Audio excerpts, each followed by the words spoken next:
마태복음 24장 19절 말씀, 그날에는 아이 벤 자들과 젖 먹이는 자들에게 화가 있으리로다 했습니다.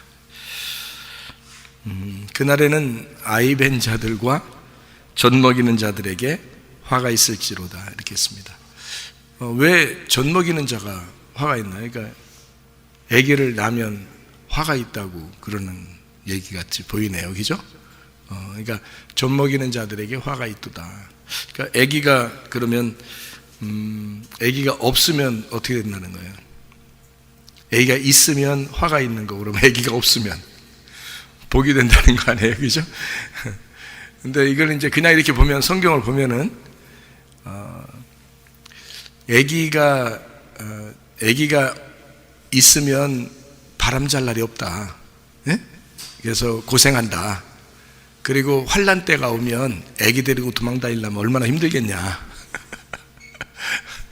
그런 생각도 들죠, 그죠? 그러니까 아기 없으면 자기들끼리 도망 다닐 수 있으니까 환난 때가 되면 그러면 훨씬 더 수월하지 않겠냐, 도망 다니기도. 이제 이런 생각을 할 수가 있거든요. 근데 말세라고 해도 아기는 계속 뭐 낳는 거지, 뭐 아기 낳는 걸 어떻게 뭐 나오는 걸 나오지 말라고 그래요. 어떻게 해요, 그걸? 예? 그러니까 아기 낳는 거는 낳는 거고 키우는 것도 키우는 거지.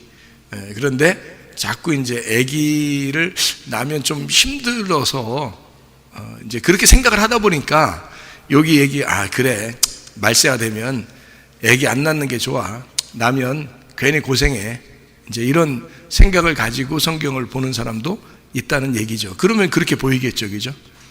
예. 그런데 그렇게 우리가 보려고 해도 오늘 또 아기가 하나 또 출산했어요. 우리 교회 지금 또 아기 나올 준비하는 사람, 지금 아기가 또 뱃속에 지금 몇 명 있고, 그리고 아기가 오늘 이제 새벽에 출산을 했는데 아니 뭐 그냥 초산인데 뭐 1시간 반 만에 그냥 확 나와버렸으니 참 순산한 거죠. 예. 그러니까 어떻게 참 그 아기가 태어난 것에 이렇게 태어난 것을 보면 참 신기하고 놀랍죠. 그러니까 제가 하나님 앞에 기도를 했습니다. 뭐라고 기도했냐면, 하나님, 이렇게 아기를 낳은 거 보니까 참 신기하고 놀랍고 참 좋습니다.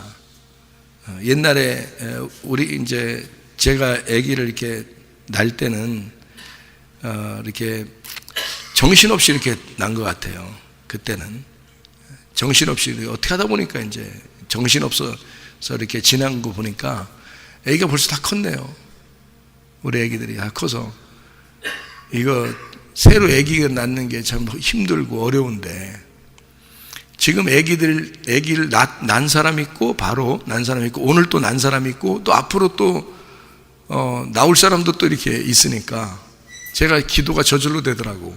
무슨 기도가 저절로 되냐면, 하나님, 나도 정신없이 아기를 키워봤는데 이제는 지금 정신을 차려보니까 아기가 참 이게 참 놀랍고 참 신기하고 참 귀여운데 이 아이들을 내가 이제 또 난 건 아니고, 그렇다고 그래도 우리 교회 다니는데, 우리 교회 다니는 우리 아이들, 태어난 아이들을 하나님, 제가 내 자녀들처럼 그렇게 생각하게 해달라고, 그리고 그런 믿음을 가지고 이 아이들을 믿음으로 키울 수 있게 해달라고, 그렇게 내 자녀처럼 그렇게 믿음으로 키울 수 있도록 하게 해달라고 그렇게 기도를 다 했네요. 근데 이게 참 중요하거든요. 마지막 때는 믿음으로 이 아이들을 키운다는 게 쉽지가 않습니다. 세상이 가만 놔두질 않아요. 주변에 모든 것들은 다 유혹거리고, 모든 것들은 이 아이를 어떻게든지 그 생명을 뺏어가려고 할 것이란 말이죠. 그럴 때 우리는 또 이 아이를 믿음으로 하나님 앞에 올려드려야 되고, 그 사명을 가지고 끝까지 붙들어서 이 아이를 갖다가 하나님 나라에 이제 올려드릴 수 있도록 해야 되는데, 어떻게 보니까 이게 전쟁이더라는 거죠. 전쟁이더라. 예. 그래서 이런 날에, 자, 이런 전쟁의 날, 영적 전쟁의 때, 그게 바로 언제냐면 지금이에요. 지금 우리에게는 날마다 전쟁하는 것과 같은 거예요. 우리의 마음속에 늘 지금 전쟁하는 것과 같습니다.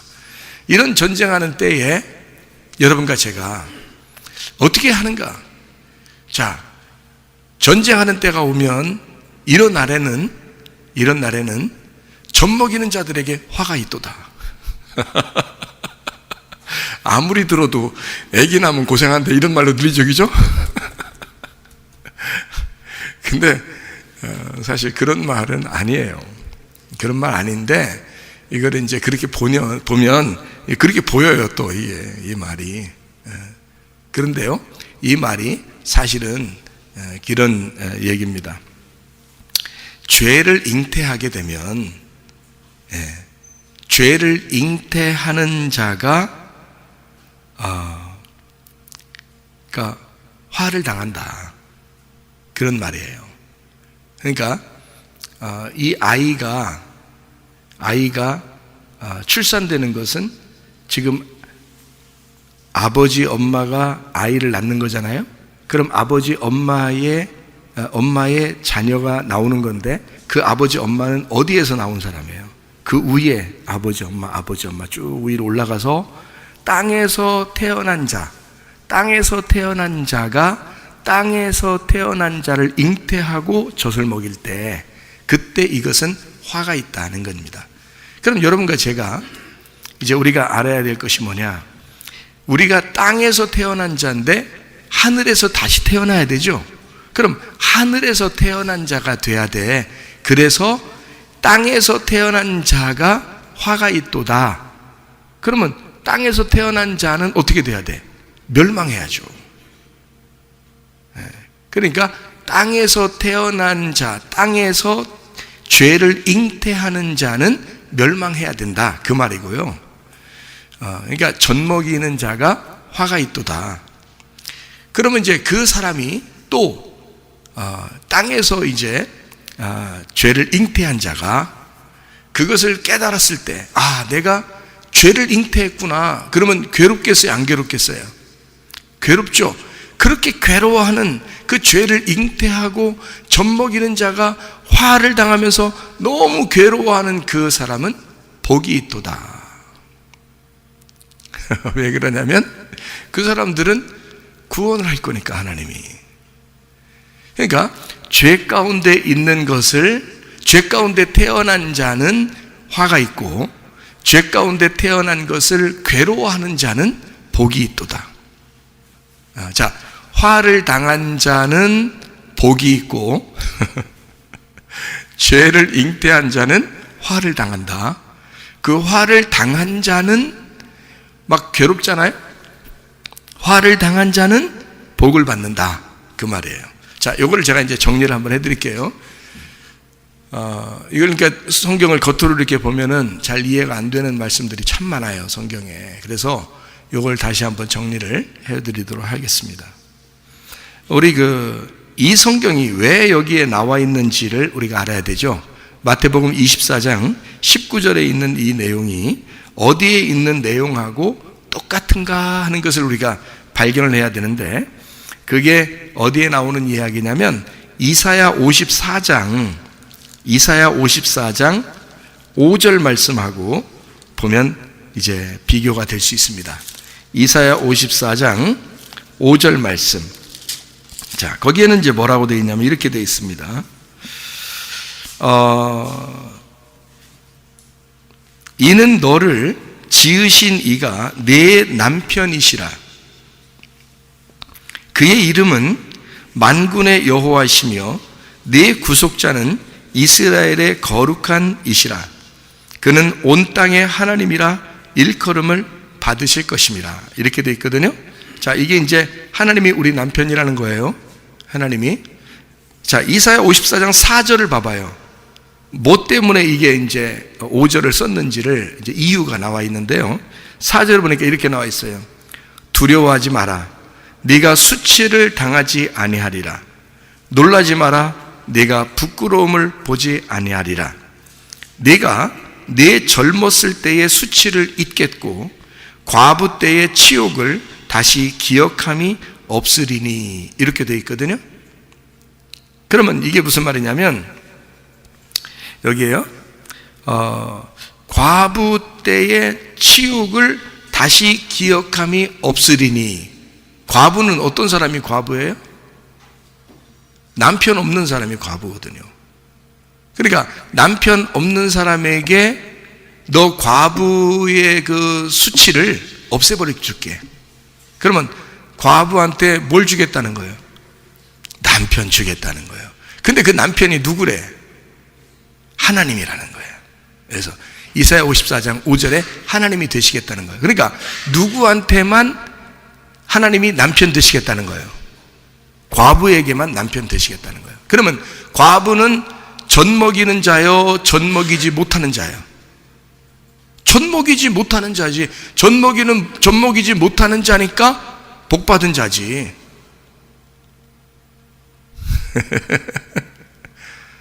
젖먹이는 자는 어떻다고? 화를 당한다니까. 젖먹이는 자는 뭐가 있다는 거예요? 남편이 있다는 얘기고, 남편이 있는 여자니까 아기를 낳은 거 아니에요. 그렇죠? 근데 과부는 남편이 없다는 얘기를 얘기하려고 하는 거 아니에요. 그죠? 남편이 없다는 얘기를 하는 거고, 그 여자에게 남편이 하나님이 되시겠다, 그런 말이거든요. 그러니까 젖먹이지 못하는 자는 복이 있는 거고, 젖먹이는 자는 화가 있다. 왜? 젖먹이는 자가 왜 화를 받아? 예, 남편이 있기 때문에 그런 거다. 네 남편이 있기 때문에 화를 당하는 거다. 그런데 네 남편이 없는 자, 젖먹이지 않는 자는 복을 받는다. 왜? 하나님이 네 남편 될 거니까. 그런 말이죠. 무슨 말인지 이해가시죠? 그러니까 땅에 있는 얘기들을 하는 게 아니에요. 땅에 있는 얘기들을 통해서 하나님의 얘기를 지금 하고 싶어서 그런 거예요. 자, 무슨 말인지 이해가 되시죠? 그러니까 지금 과부가 좋은 거예요? 지금 남편이 있는 게 좋은 거예요? 과부가 좋은 거지. 그래야 남편이 하나님 되시니까. 남편이 있으면 하나님이 남편 못 되잖아요. 자기 남편 자꾸 있다는데 어떻게 하나님이 자기 남편 되겠어? 그렇죠? 그러니까 남편 없다고 해야 하나님이 남편 되는 거예요. 요한복음 4장에 참 지혜로운 여자 하나 나와. 사마리아 여자라고. 이 여자가 남편이 5명 있어서 집에 또 여섯 번째 남편이 있어요. 근데 예수님한테는 딱 뭐라 그래? 남편 있다고 그래, 없다고 그래요? 남편 없어요 그래요. 참 지혜롭죠? 이거 꼬시려고 그런 거예요? 아니면 지혜로운 거예요? 지혜로운 거야. 남편 없어요, 딱 그렇게 얘기하잖아요. 그러니까 예수님이 남편 없다니까. 그러니까 예수님이 그럼 내가 남편대로 온 거지. 그게 하나님이잖아요. 네가 남편 없다 그러니 그럼 내가 하나님 될게. 남편 있었는데 남편 없다 그러잖아. 남편 있었는데 없다는 거를 뭐라 그래? 남편 있었는데 없어지면 뭐라 그래? 그 사람은, 그 여자를 뭐라 그래? 과부라 그러잖아. 그러니까 과부에게는 과부에게는 뭐 한다는 겨?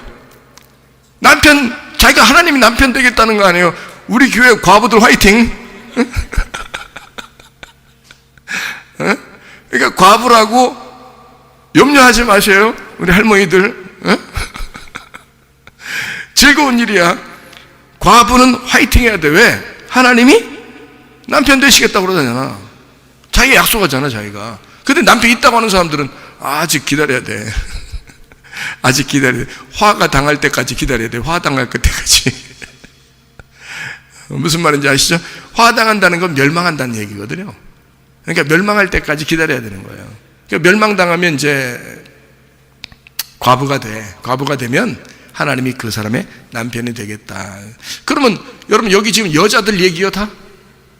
여기 지금 여기 교회에 있는 집에 있는 여자들 얘기냐고. 지금 우리는 그럼 뭐예요? 나는 뭐예요? 그럼 나도 남자인데 어떻게 하지? 우리 집사님도 남자인데 어떻게 해? 우리는 어떻게 해?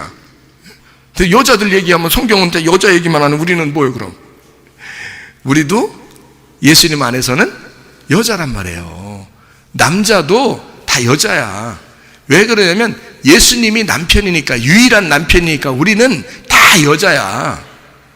그렇게 이게 이 성경책은 그러니까 신부들의 교과서야.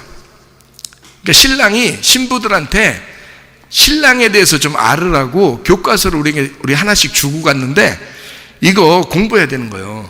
이게 신랑에 대해서 공부하는 책이에요. 이게 신부들이, 그러니까 신부 수업이요. 교회 나와서 예배 드리는 건 신부 수업하는 겨. 그러니까 여러분이나 저나 다 같이 신부 수업하는 거예요. 예수님 남편 만나려고 다 신부 수업하는 거지. 막 여자 얘기만 하겠어. 이게 무슨 얘기? 우리는 다 소용없습니다. 우리도 다 여자예요. 알고 보면. 예? 그러니까 밖에서 말하는 그런 뭐 이상한 얘기들 아니에요?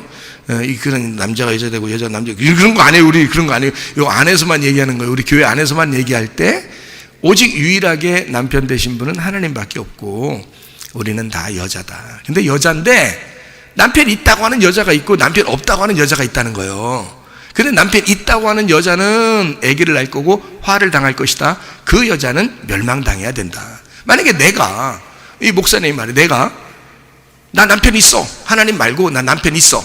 그렇게 여기서 그런다면 그러면 나한테 난 멸망만 남아있다고요. 멸망을 당해야 된다고 내가. 아유 나는 남편이 없습니다 하나님. 나는 사마리아 여자와 같아요. 나는 혼자 살아요. 나는 과부예요. 슬픔 가운데 있어요. 막 이러잖아요. 그럼 하나님이 나에게 내가 너의 남편이 될게 그러잖아요. 그게 이 말씀이라고요. 자, 무슨 말인지 이해가 되시죠? 그래서 잉태하지 못하는 자의 복이란 말이에요. 과부들의 복, 남편이 없는 홀로 있는 자의 복이란 말이에요. 그러니까 남편이 누구예요? 그럼 내 남편이 누구요? 아니 그러니까 예수님 만나기 전에 내 남편이 누구냐고. 여러분 남편 누구예요? 네? 아유 같이 예배드리고 있는 옆에 있는 사람이 남편 같은데요 이렇게 언제 제가 그런 식으로 가르쳐줬어요? 여러분 남편이 누구예요? 네?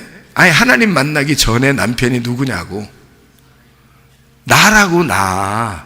내가 남편이라고.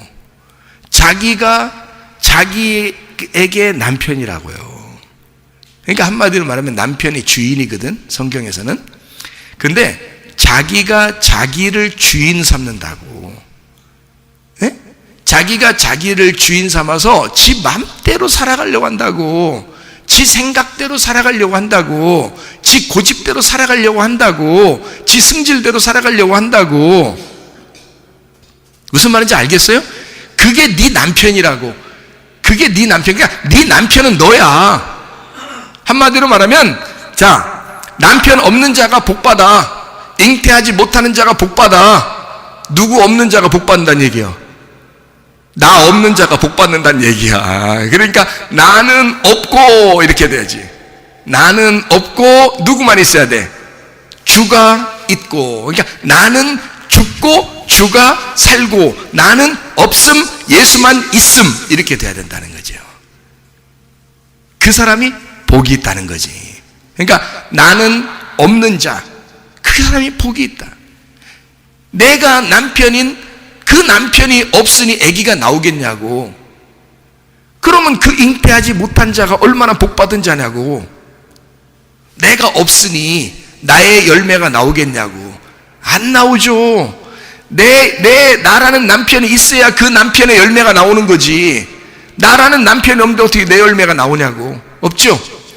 그러면 예수를 내 남편이 이제 찾아오셨어. 예수가 나의 남편으로서 찾아오셨어. 그래서 예수가 나의 남편이 됐어. 그러면 남편이 있는 여자가 됐으니 과부가 남편을 만났으니 누구의 열매가 나오겠어? 예, 남편의 열매가 나오는데 그 남편은 예수님이야. 그러니까 내 열매는 안 나오고 예수라는 열매가 나오는 거지. 무슨 말인지 아시겠죠? 예수의 열매는 땅의 열매가 아니고 땅의 젖을 먹이는 것이 아니고 하늘의 젖을 먹이는 자니까 안 보이는 영적 세계라는 거예요. 그러니까 너희들 이 땅에 있는 자, 땅에서 태어난 자에서 젖 먹이는 자들은 화가 있도다. 남편이 있는 자는 화가 있도다. 남편이 없는 자가 복이 있도다. 젖 먹이지 못하는 자가 복이 있도다. 너라는 남편을 잃어버린 자가 복이 있도다.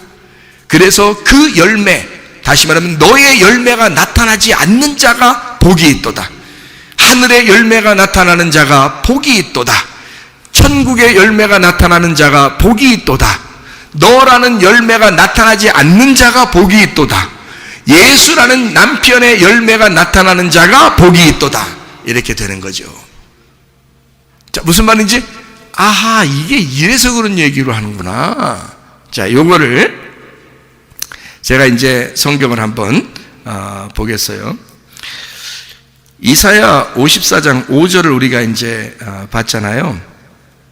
남편이 없는 자가 남편이 있게 됐어요. 그가 이제 여호와 하나님이 우리의 남편이 되신다 그랬거든요.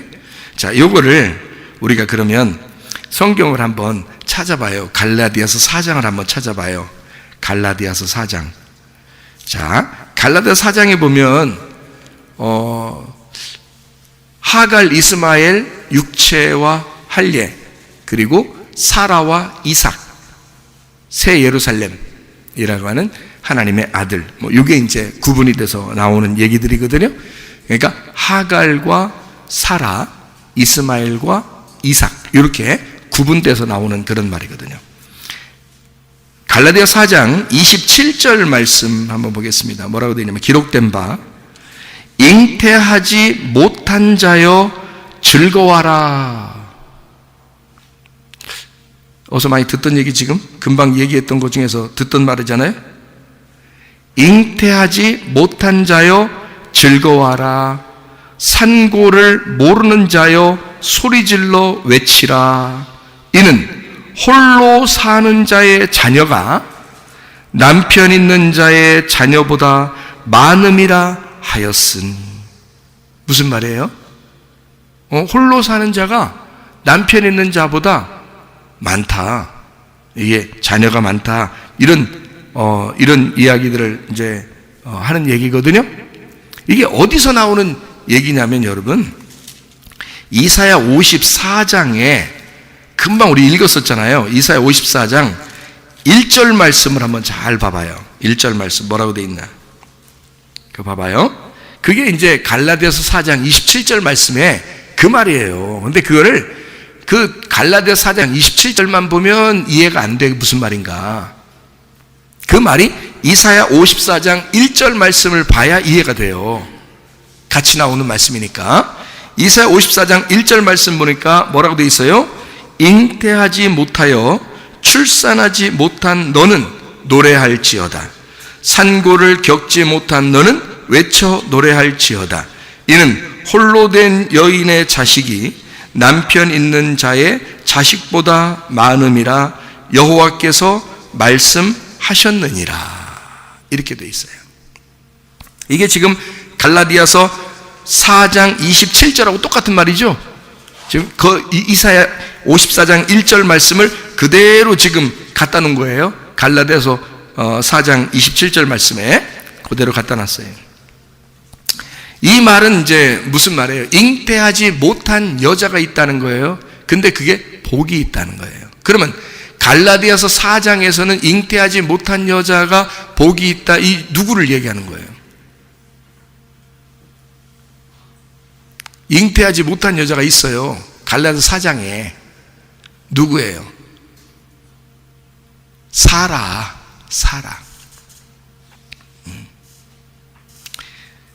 자, 잉태하지 못한 여자는 그러니까 복이 있다 그러죠.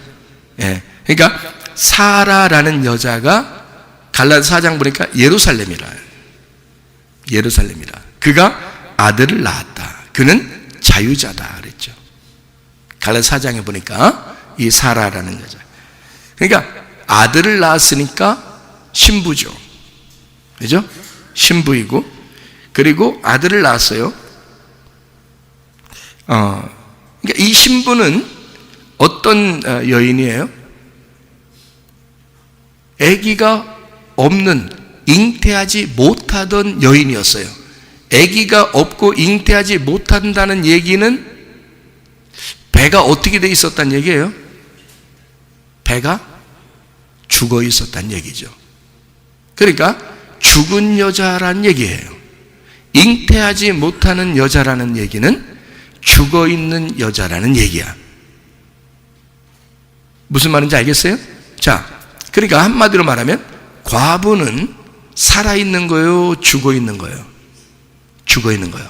그러면 누가 진짜 복을 받는 거예요?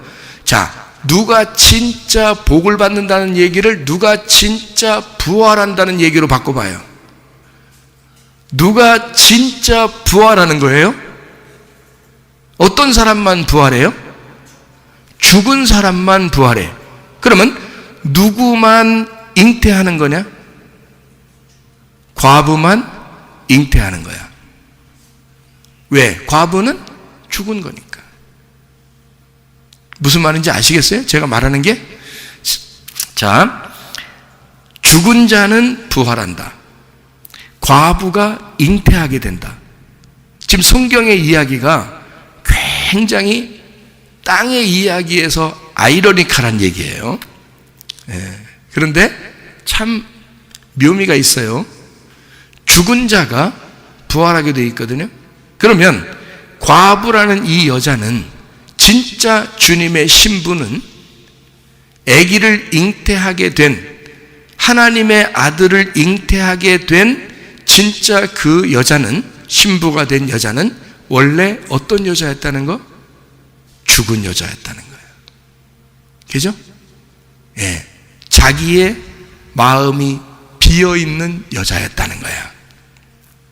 자기의 마음이 가난한 거지였다는 얘기야. 자기의 마음이 맹인이었다는 얘기야. 예수님이 오셔가지고 눈 뜬 놈도 눈 뜨게 해줘요? 눈 감은 놈만 눈 뜨게 해줘요? 눈 감은 놈만 눈 뜨게 해주죠? 그렇죠? 그러면 누구만 아기를 낳아야지 정상인 거예요? 하나님의 입장에서 볼 때는 죽은 사람만 아기를 낳아야 정상인 거야. 그런 여러분과 제가 진짜 죽은 사람이냐, 그게 중요한 거지. 근데 보통 보면은 자기가 다 살아있다는 거지. 자기 남편이 자기야. 그래서 자기 성질이 살아있어. 자기 고집이 살아있어. 자기 성격이 살아있어. 자기 생각이 살아있고 자기 지식이 살아있어. 자기라는 특성이 너무 살아있다는 말이야. 그럼 하나님의 아들을 낳을 수가 있겠어요? 못 낳죠? 자기 아들은 낳을 수 있겠지. 그러나 그것은 화를 당해야 된다는 거지. 그것이 멸망당해야 하나님의 아들이 나오죠, 그 사람에게. 그것이 내가 멸망당해야, 죽은 자가 돼야, 과부가 돼야, 나라는 남편이 죽어야 과부가 되는데 그 과부에게만 하나님의 아들이 잉태가 된다는 거지. 그러니까 죽은 자만 부활하게 된다는 거예요. 맹인만 눈을 뜨게 된다는 얘기고요. 잉태하지 못하는 자가 잉태하게 된다는 것입니다. 그게 축복이라는 겁니다. 성경의 축복은 이 땅의 세상에서의 축복과 완전 반대죠. 반대적인 이야기를 하는 거죠. 그러니까 성경이 참 멋있단 말이에요.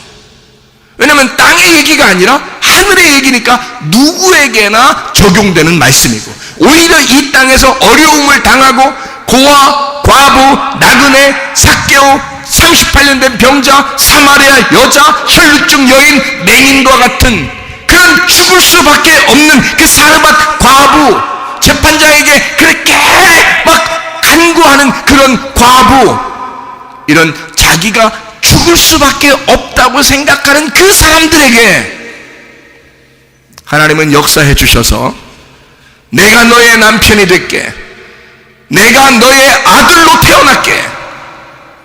그러면 너는 더 이상 외롭지 않을 거야. 더 이상 너는 다른 사람에게 수치를 당하지 않을 거야. 더 이상 너는 이 땅에서 어려움 당하지 않을 거야. 너는 이 땅에서 지옥 같은 삶을 이제까지 살아왔지만 이제 그렇게 살지 않을 거야.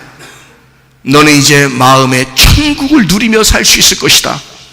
내가 너의 남편만 되면, 내가 너를 하나님의 아들을 잉태하도록 하기만 하면 너는 진짜 천국이 무엇인지를 누리며 살 수 있을 것이다. 하나님의 놀라운 복음의 말씀이죠. 이런 우리들에게 마치 자기 남편이 있었던 그 여자, 땅에 남편이 있었던 그 여자, 그가 누구겠어요? 갈라디아서 4장에 보면 하갈이었죠. 하갈 남편 있나요, 없나요? 잘 모르겠어요. 남편이 있었는지. 종은 그러니까 그 애기 나면 그냥 뭐 버려, 그냥 원래 그러는 거예요. 아브라함이 막 버리려고 그랬어요. 원래 하갈하고 이스마엘하고 버려버리려고 했어요. 하도 버리라니까 버린 거지. 예? 하나님이 갖다 버리라고 그러니까 버린 거지. 그게 버리려고 처음부터 했냐고요. 아니라고요. 이삭이 나오기 전까지 이스마엘이라는 아들은 그 집안의 장자였습니다. 그리고 아브라함은 모든 재산을 이스마엘이라는 장자에게 다 넘겨주려고 했습니다. 그런데 이삭이 태어나 버린 거예요. 먼저 태어난 이스마엘이 한 13살 정도 앞에 있기 때문에 차이가 많이 나죠. 그러니까 태어난 이 이삭을 갖다가 구박하는 거예요. 그러니까 또 팔은 또 밖으로 굽어요, 안으로 굽어요? 안으로 굽어. 그러니까 사라라고 하는 이 부인 말이에요. 자기를 부인해야 되는데 부인이 자기 아들이 당하는 꼴을 보니까 기분이 좋겠어, 안 좋겠어? 그것도 엄청 큰 놈이 말이에요. 태어난 아기를 갖다 자꾸 구박하니까 기분 좋겠냐고요. 기분 안 좋다고요. 그러니까 사라가 자기 정실 부인 아니에요, 자기가 그래도. 그 남편한테 계속 바가지를 긁는 거예요. 이 여자가 보통 여자가 아닌 것 같아요. 그러니까 막 계속 바가지를 긁으니까 남편이 너무너무 괴로운 거야. 너무 괴로운 거야. 근데 하나님이 누구 편 들어줬냐면 사라 편을 들어준 거예요. 그래서 성경이 진짜 참 사람들이 보면 이해가 안 되는 얘기들이 너무 많은 거니까 사라 편을 들어줘가지고 하나님 뭐라 그러냐면 아브라함아 그냥 쫓아내라. 응? 집에서 매 싸우고 이게 뭐냐 이게. 응? 그냥 하갈하고 이스마엘하고 보내. 여러분 같으면 보내겠어요 쉽게? 장자를 첫 번째 난 아들을 여러분 같으면 그러니까 두 번째 부인의 입장에서 생각할 때는 두 번째 부인의 입장에서 생각할 때는 보내 그러지만 첫 번째 부인이라고 생각해. 여러분이 첫 번째 부인이라고 생각해봐. 그럼 보내고 싶겠어? 그리고 남편이라고 생각을 해봐. 또 남자들이라고 생각해봐. 보내고 싶겠냐고. 그것도 내 아들이고 이것도 내 아들인데 생각을 해보시라고요. 그러니까 못 보내는 거야 잘. 근데 하나님이 나타나서 보내! 그래가지고 할 수 없이 보냈어요. 그 성경은 왜 그런 식으로 써놨냐고. 그렇게 내보내도록 써놨냐고. 왜 그런지 성경을 우리가 보면 이해할 수 있는데요. 갈라디아서 4장에 그 내용을 하는 겁니다. 그 내용을 설명해 주려고 쓴 거예요. 갈라디아서 4장에. 그러니까 이 갈라디아서 4장에서는 이 하갈이라는 여자가 아기를 낳았다.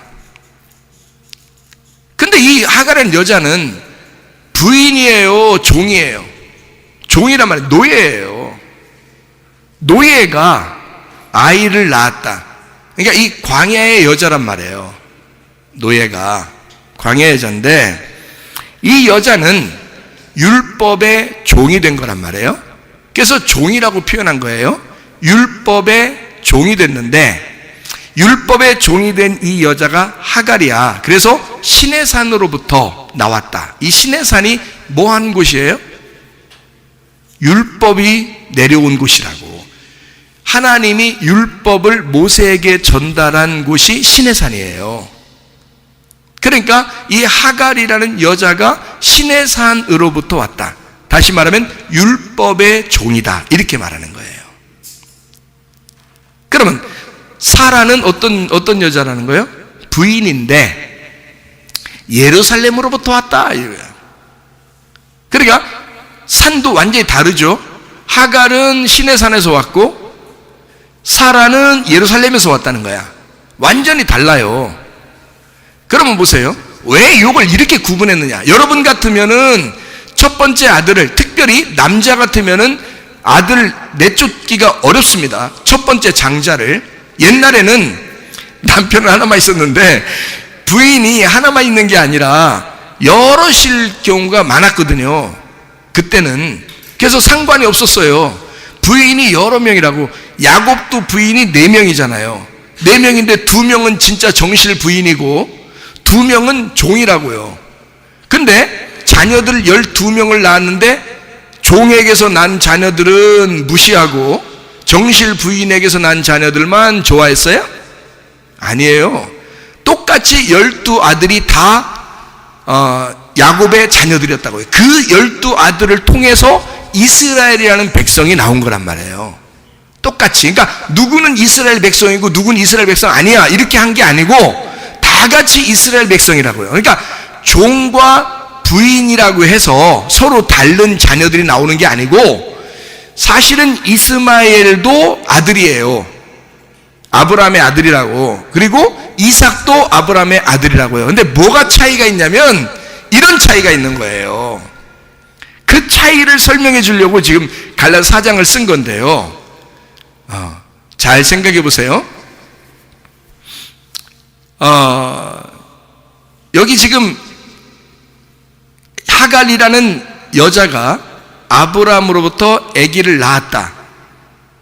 그게 이제 13년 동안 이제 지났어요. 그리고 사라가 아브라함을 통해서 이삭을 낳았다. 이제 그 후에 이제 나온 거거든요. 그럼 보세요.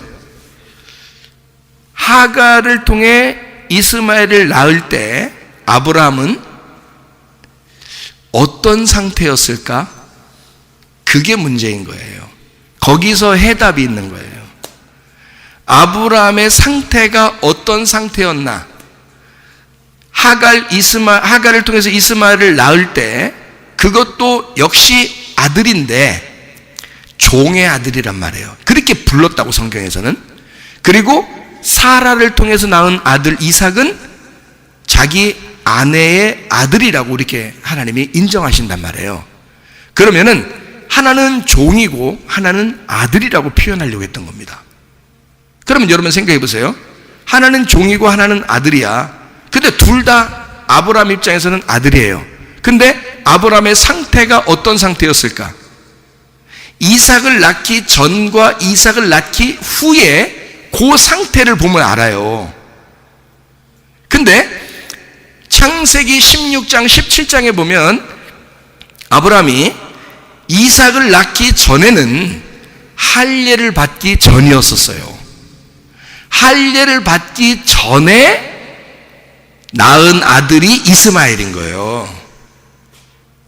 그러면 이삭을 낳을 때는 할례를 하고 낳은 거예요.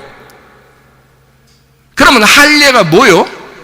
할례가 육신을 끊어버리는, 육신을 죽이는 행동이에요. 그게 할례라는 거거든요. 그래서 마음으로 너희가 할례를 받아라. 마음 안에서 너의 육신이라는 악을 제거하라, 그 말이거든요. 그러면 그걸 제거하기 전에 아브람이었을 때, 아브람 이름도 바뀌었습니다. 할례 받기 전에는 아브람이었고요. 그래서 아브람이 이스마엘을 낳은 거예요. 근데 할례를 받고 난 다음에는 이삭을 낳았을 때 아브라함이라고 그랬거든요. 아브라함이라고 이름을 바꿔서 이삭을 낳은 것은 아브라함이 난 거예요. 그럼 여러분 보세요. 아브람이 낳은 이스마엘과 아브라함이 낳은 이삭하고는 완전히 다른 거라는 거죠. 하나님이 보실 때는, 사람이 볼 때, 땅에서 볼 때는 둘 다 똑같은 아들인데 하나님이 볼 때는 요거를 나누어야 되니까 육체의 할례를 받기 전에 낳은 아들과 육체의 할례를 받은 후에 낳은 아들이 완전히 구분된 거예요. 그러니까 육체의 할례를 받기 전에 아들은 누가 난 거예요? 아브라함이 난 거고, 육체의 할례를 받은 후에 낳은 아들은 누가 난 거예요? 하나님이 난 거지. 왜요? 왜 하나님이 났어? 아브라함이 죽었잖아. 할례를 받았으니까 아브라함이 죽었지. 아브라함이 죽었고 남편이 누가 된 거예요? 하나님이 된 거지. 하나님이 남편 된 아브라함이 하나님이 남편 돼서 자기 신부인 사라에게 아이를 낳은 것이 이삭이란 말이에요. 그건 예루살렘의 아들이 된 거란 말이지. 그게 예수님이란 말이에요. 그러니까 완전히 다른 거죠. 그러니까 누가 아들을 낳은 거다? 과부가 아들을 낳은 거다. 아브라함이 죽었어. 이스마엘을 낳을 때는 아브라함이 살았어. 아브라함이 살았으니까 남편이 낳은 거지. 그렇죠? 자기가 자기를 낳은 거야. 남편이 아내를 만나서 낳았는데 그게 종을 낳았어. 그게 하갈을 통해서 낳은 이스마엘이야. 그게 율법이었고, 이제 아브라함이 할례를 받고 난 다음에 아브라함이 완전히 죽었어. 완전히 죽고 아브라함이 없어졌어. 그러니까 아브라함이 없으니까 사라는 이제 뭐요? 사라는 뭐가 됐어요? 과부가 되었어. 아이는 이제 영원히 잉태하지 못하는 여자가 되었어. 잉태하지 못하는 여자가 이제는 슬퍼해야 돼, 슬퍼하지 말아야 된다고 나와. 이사야 54장 1절에 슬퍼하지 말고 기뻐하라. 이제 네 남편이 없다고 슬퍼하지 마라. 누가 네 남편이 될 거니까 하나님이 너의 남편이 돼서 너에게 반드시 아들을 줄 것이다 이거지. 그게 하나님의 아들을 주겠다는 게 이삭이란 말이에요. 이 사실을 아브라함이 깨닫고 이삭을 데리고 가서 번제단에 드려 하나님 앞에 드리려고 했던 겁니다. 아브라함은 알고 있었다고 나와 있어요. 왜냐하면 아브라함은 그 사실을 알았다. 하나님의 아들이라는 걸 알았다. 그래서 하나님이 이 아이를 죽이지 않을 것을 믿음으로 알고 있었다라고 아브라함을 얘기한단 말이에요. 무슨 말인지 알겠어요? 왜? 이 아들은 자기 아들이 아니라 누구 아들? 하나님의 아들이라는 사실을 깨달았다. 여러분, 마음으로 할례를 받으신 분들이 왜 그렇게 받으셔야 하느냐?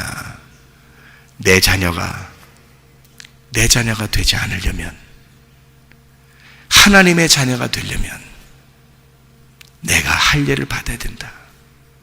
마음으로 할례를 받으셔야 된다. 그러면 내 자녀는 하나님이 키우시는, 하나님이 책임지시는 하나님의 자녀가 될 것이다. 근데 내가 살아있으면 내 자녀일 것이다. 그거는 네가 젖먹이는 자니까 너에게 화가 있을 것이다. 네가 힘들 거다. 네가 고통받을 거다. 네가 슬퍼할 거다. 네 자녀일 거니까.